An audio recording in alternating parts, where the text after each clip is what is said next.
Contoh yang lain teman-teman, Anda lewat masjid, antum lewat masjid, masjid itu lagi taruh celengan, minta sumbangan.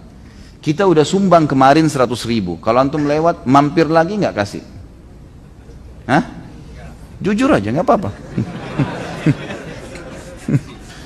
Di majelis salim saatnya salah. Nanti diperbaikin. Biasa, setan bisikin kita, kan sudah bantu kemarin. Benar, baik. Yang kemarin sudah dicatat, ada buku amalnya, tanggal 17 kemarin sudah, tanggal 18. Nah, yang hari ini gimana? Mampir kasih lagi, kan gitu. Seperti itulah. Jadi posisikan ya, beda orang merendah karena Allah Subhanahu Wa Taala, dan beda orang yang menghinakan dirinya. Ini lain, tidak boleh kita menghinakan diri. Kasus misalnya contoh, merendah dengan merendahkan diri, contoh yang lain. Ada hadis Nabi SAW begini, kalau kalian sedang jalan, gitu kan, hadis riwayat Imam Muslim, hadis sahih, bertemu dengan orang kafir, maka jalanlah, ya, dahulukanlah dirimu. Dahulukan diri di sini. Kita kalau jalan ketemu sama orang kafir, jangan kita yang merendah. Jalan biasa saja. Ada orang karena orang bule ini mengalah, merendah, kayak dia terhina. Kenapa akhi? Kenapa? Gara-gara dia bule? Apain? Banyak orang begitu tuh. Kalau orang non muslim dilihat punya kelebihan, mungkin pakai jas atau apalah, merendah, minggir. Ini bukan tawadu yang dibolehkan, salah. Ini menghina diri, nggak boleh. Jalan, bahkan ada hadis yang luar biasa, tapi ini hadis sebenarnya tidak boleh ditaruh di tempat umum, bukan di pengajian umum gitu. Karena ini memang takutnya disalahfahami. Tapi saya sampaikan untuk difahamin hukumnya, karena saya akan jelaskan. Kata Nabi SAW, kalau kalian bertemu dengan orang kafir di jalanan, maka sempitkanlah jalan untuknya. Bagaimana maksudnya itu? Sebentar, jangan salah faham makanya. Makanya saya bilang ini tidak dijelaskan di tempat umum, tapi karena saya akan paparkan maka saya jelaskan teman-teman. Maksudnya adalah jangan kamu yang mengalah. Abu Dujana radhiyallahu anhu, pada saat beliau di perang Badar mengambil pedang dari Nabi SAW, setelah begitu terima pedang dari Nabi SAW, pedang khusus, dan janjinya syaratnya dia harus memakai pedang itu sampai bengkok melawan musuh, gitu kan? Kamu siap Abu Dujana? Saya siap ya Rasulullah. Ambil, dilawan musuh. Sebelum waktu begitu dia pegang pedang, pasukan lagi siap-siap mau saling nyerang, sengaja Abu Dujana maju ke depan musuh, bolak-balik di situ, gitu kan? Membusungkan dadanya, mengeluarkan ada kain warna merah. Tadinya dia pakai imamah warna merah, warna hitam, diganti dengan warna merah. Warna merah simbol darah. Biasanya di kancah peperangan di zaman dulu, kalau pakai warna merah itu berarti siap mati gitu. Dipakai sama dia imam warna merah, kemudian dia memainkan keterampilan pedangnya di situ, nunjukkan keterampilannya. Lalu Nabi SAW lihat, kata Nabi SAW, perilaku Abu Dujana ini sangat dimurkai sama Allah. Allah murka nih, ini kesombongan. Kecuali di sini, kecuali di kancah peperangan nih, benar nih. Takut-takutin musuh benar, gitu kan. Makna juga tadi hadis yang sebelumnya, sempitkanlah jalan untuk orang-orang kafir, maksudnya di kancah peperangan, bukan di jalan umum. Tangkap ya, ingat pesan saya sudah jelas. Jangan antum pulang dari sini sempitin orang di lift nanti. Ini orang kafir siku aja. Bukan begitu maksudnya. Di kancah peperangan jangan tunjukkan kerendahan, tidak boleh. Bahkan boleh dusta. Berapa jumlah muslimin ditangkap kita? Berapa jumlahnya? 5.000, 50.000 pasukan. Boleh bohong. Kalau di kancah peperangan, gitu kan? Sampai pada seperti itu. Jadi bedakan. Yang kita bahas teman-teman, lawan dari sombong adalah tawadhu. Ini merendah kepada sesama muslim, kepada orang-orang kafir yang menjadi tetangga kita. Kita tunjukkan kebaikan, santun, tutur kata yang baik, gitu kan?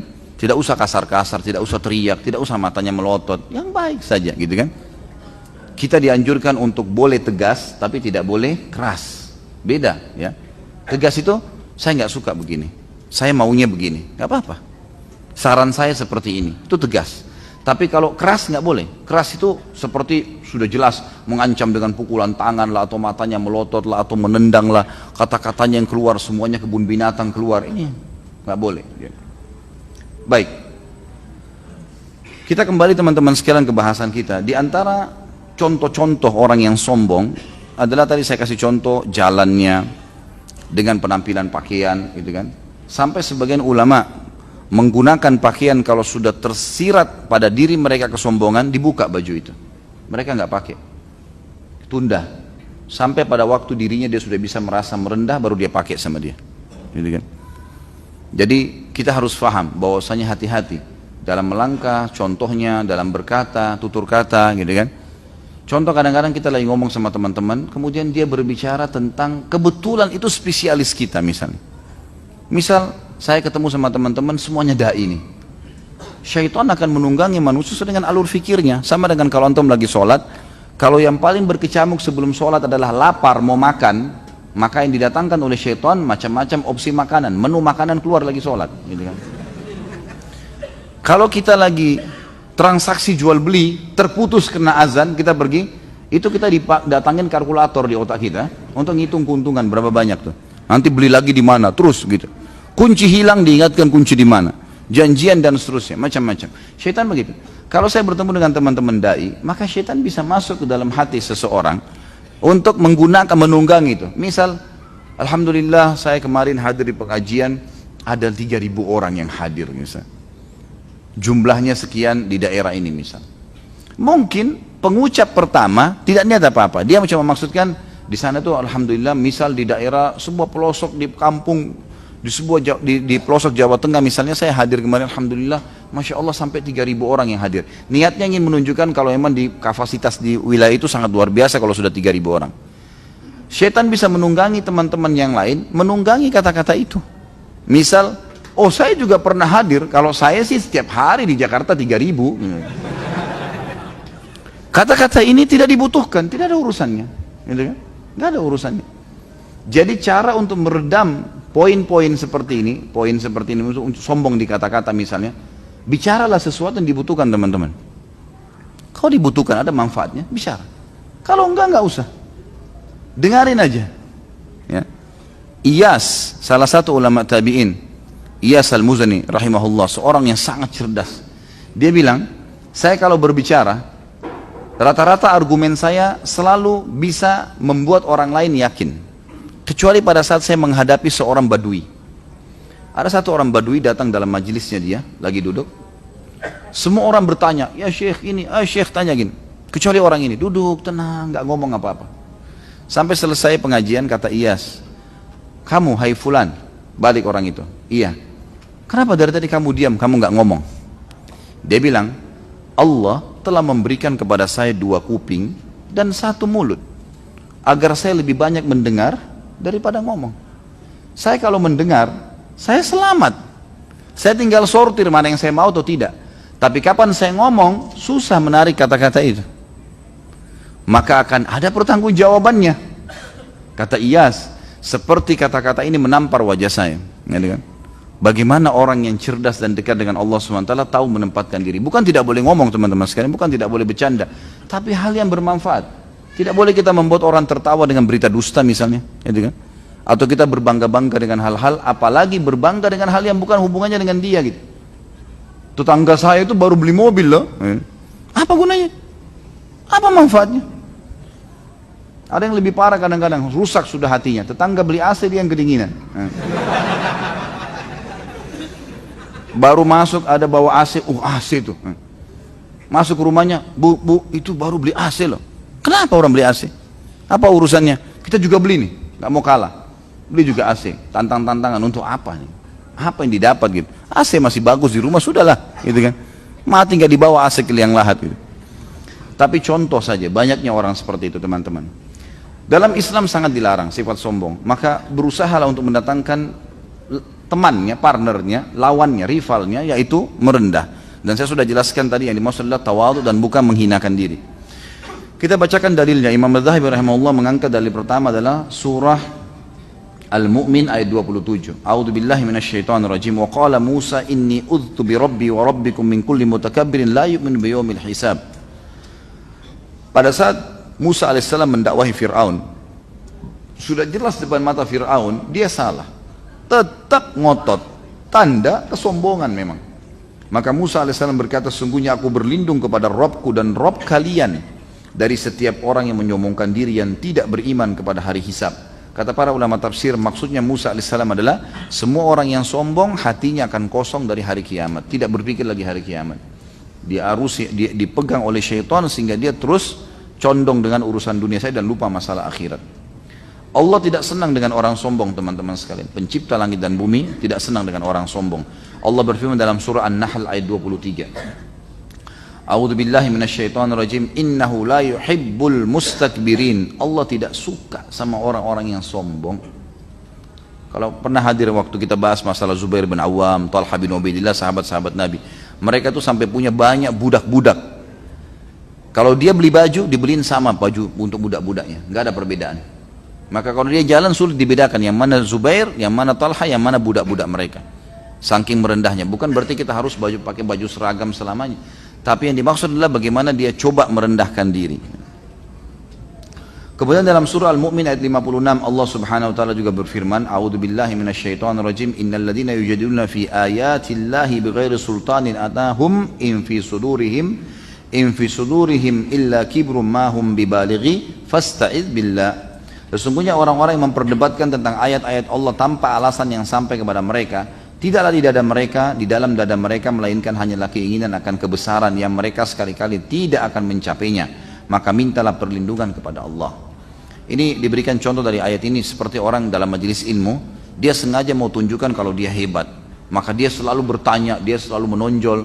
Bukan tidak boleh bertanya hal yang dibutuhkan. Kalau nggak dibutuhkan hanya untuk menunjukkan kalau anda hebat, tidak ada gunanya sama sekali. Allah menjelaskan dalam ayat ini, dia tidak akan pernah dapatkan kebesaran yang dia inginkan. Yang ada, orang cemooh.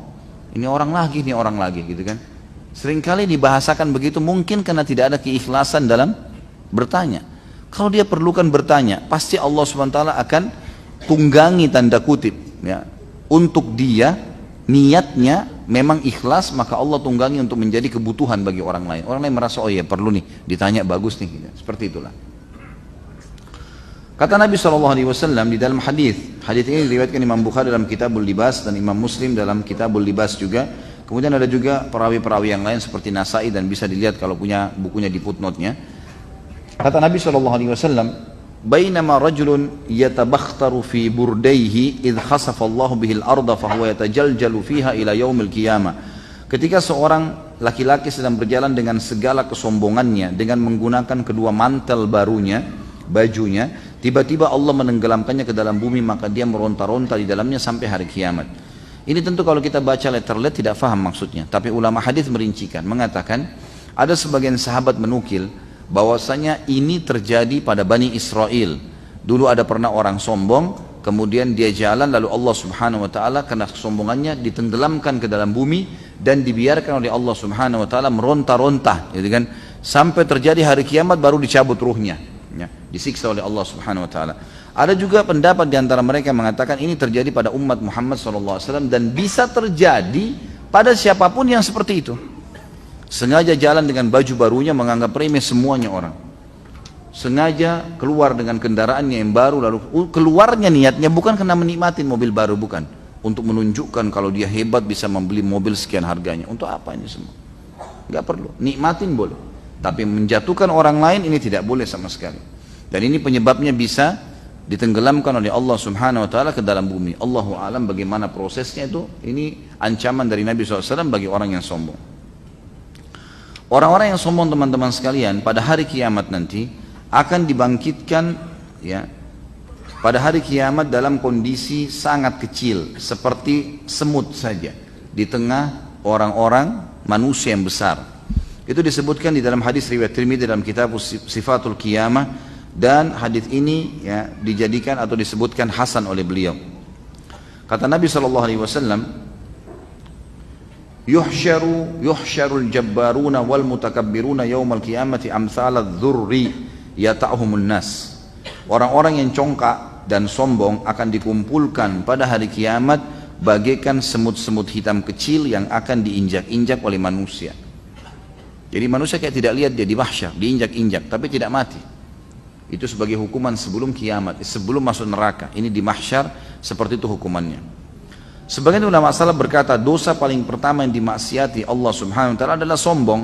Sebagaimana kita tahu kisah tentang iblis, surah Al-Baqarah ayat 34. A'udzu billahi minasyaitonir rajim wa idz qulna lil malaikati isjudu li adam fasajadu illa iblisa aba wastakbara wa kana minal kafirin.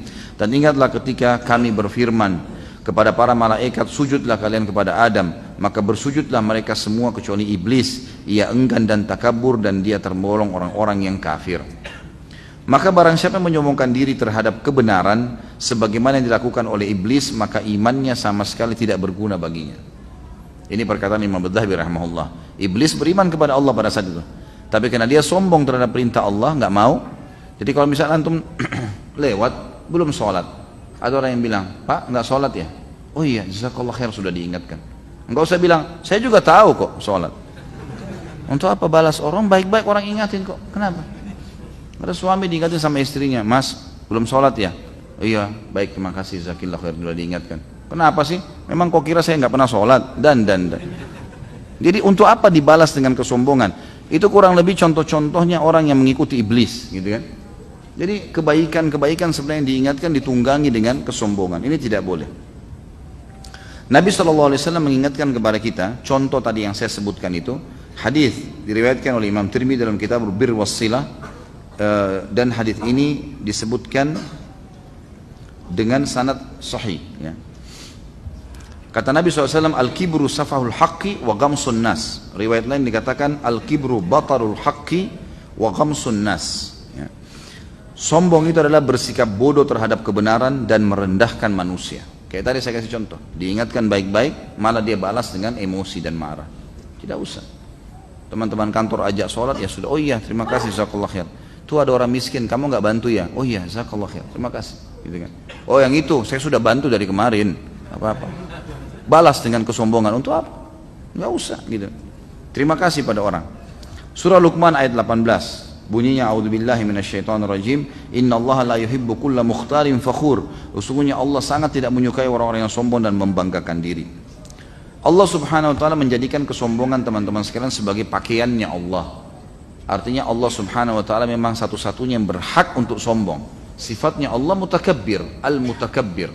Itu artinya zat yang maha sombong. Wajar Allah Subhanahu wa taala sebagai pencipta. Makanya dalam hadis qudsi riwayat Imam Muslim, kata Nabi SAW, yaqulullahu ta'ala, al-azamu izari wal kibriyau ridai, faman naza'ani fihima alqaituhu finnar.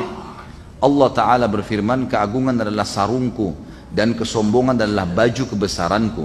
Maka barang siapa yang menyaingiku pada keduanya, niscaya aku akan melemparkannya ke dalam api neraka.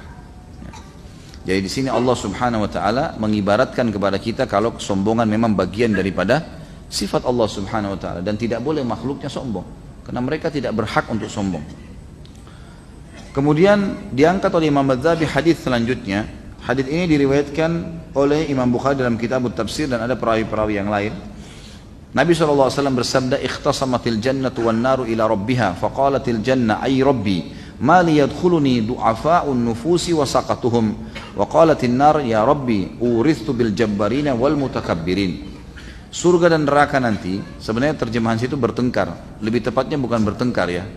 Surga dan neraka berbicara satu sama yang lain dan menghadap kepada Allah sambil berkata, surga berkata, ya Rabbi, wahai penciptaku, apa gerangan, kenapa aku hanya dimasuki oleh orang-orang yang lemah dan kelas ekonomi bawah? Maksudnya banyaknya orang-orang yang merendah dirinya, itu yang justru masuk ke dalam saya. Surga bertanya pada Allah.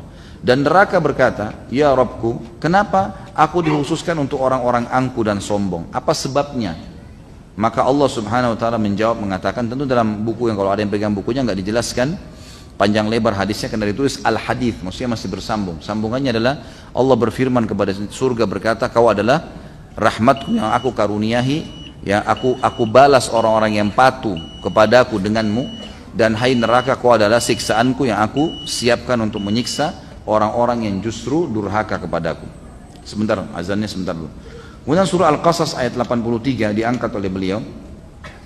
Allah Subhanahu wa taala memastikan surga itu hanya akan dihuni dan didapatkan oleh orang-orang yang justru tidak sombong.